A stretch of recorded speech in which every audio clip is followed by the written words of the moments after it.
Success platform channel पर Delhi police के सभी भावी सिपाहियों का स्वागत है। दिल्ली पुलिस कांस्टेबल 2020 में आपके 38 शिफ्ट में जो आपके एग्जाम हुए थे, इन 38 शिफ्ट के ऑल शिफ्ट के कंप्यूटर के क्वेश्चन हमने कवर कर लिए हैं। आपकी प्लेलिस्ट क्रिएट भी है और कंप्लीट भी है।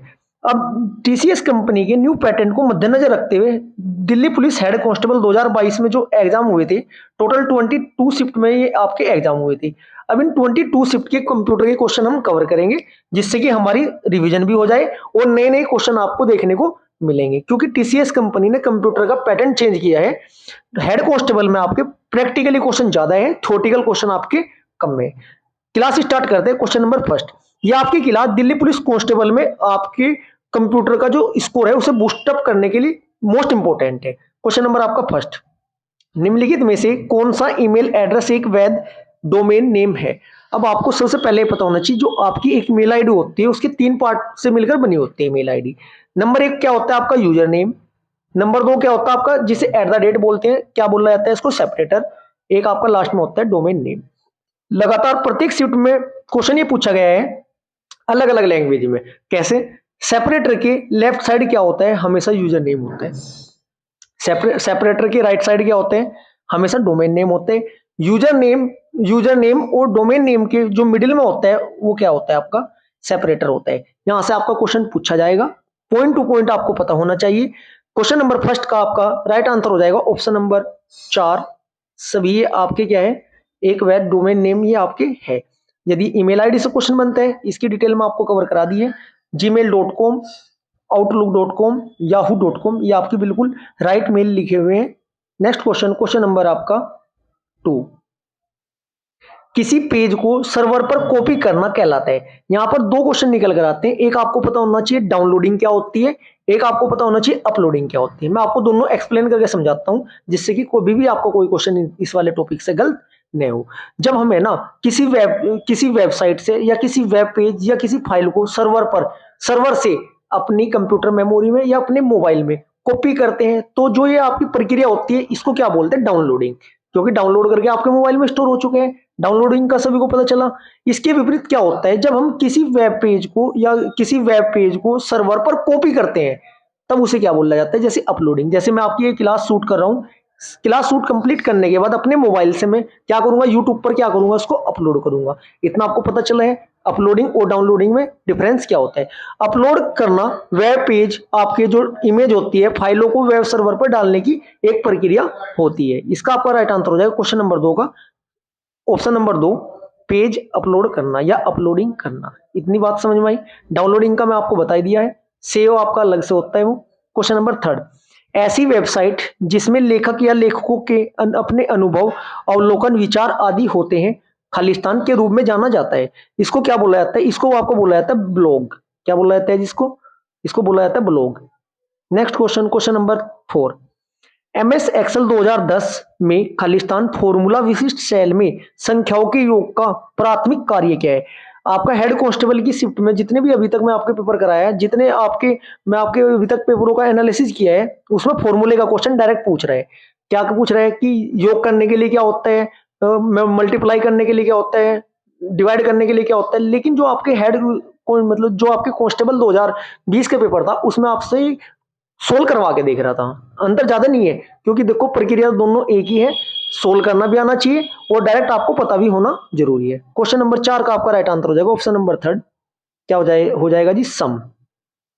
Next question, question number 5, MS Excel 2010 में हम स्क्रीन पर अतिरिक्त स्थान प्राप्त करने के लिए रिबन को कोलैप्स कर सकते हैं। रिबन पर ये कभी भी राइट क्लिक कीजिए और फिर कोलैप्स द रिबन को क्लिक कीजिए या खालिस्तान को दबाइए। इसके लिए आपसे शॉर्टकट की पूछी है, इसका आपका राइट आंसर हो जाएगा Ctrl+F1। क्या होता है जी, Ctrl+F1। एक्सेल में है ना, हमें किसी भी रिबन टैब पर ना डबल क्लिक करना होता है, या रिबन को शॉर्टकट की क्या होती है, Ctrl+F1 दबाते हैं तो ये आपका ओपन हो जाता है। रिबन को फिर से देखने के लिए क्या करते हैं, हमें किसी रिबन को फिर से देखने के लिए रिबन पर डबल क्लिक करना होता है, Ctrl+F1 यदि आप प्रेस कर दोगे तो डायरेक्ट ये आपका हो जाएगा। Next question, question number 6, MS Excel 2010 में खालिस्तान फंक्शन सिस्टम की वर्तमान तिथि एवं समय प्रदान करता है। क्या प्रदान करता है आपका, क्वेश्चन नंबर 6 का राइट आंसर हो जाएगा ऑप्शन नंबर 3, नाउ। क्या करता है जी, now. Next question, question number 7, MS Excel 2010 में टेबल का नाम बदलने रीनेम के लिए निम्न में से किस कीबोर्ड शॉर्टकट का उपयोग किया जाता है? क्वेश्चन नंबर 7 का आपका राइट आंसर हो जाएगा कंट्रोल प्लस आर। क्या होता है जी? Control plus are.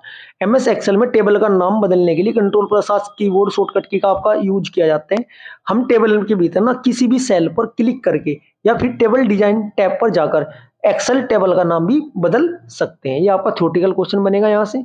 Next question, question number आपका 8, एमएस एक्सेल 2010 के संबंध में गलत विकल्प का चयन कीजिए। Option number A, ALT plus enter shortcut की का यूज करके एमएस एक्सेल 2010 में टेक्स्ट की एक नई लाइन शुरू करने या वर्कशीट सेल में टेक्स्ट की लाइनों या पैराग्राफ के बीच स्पेस को बढ़ाने के लिए किया जाता है। ऑप्शन नंबर 2 क्या है जी?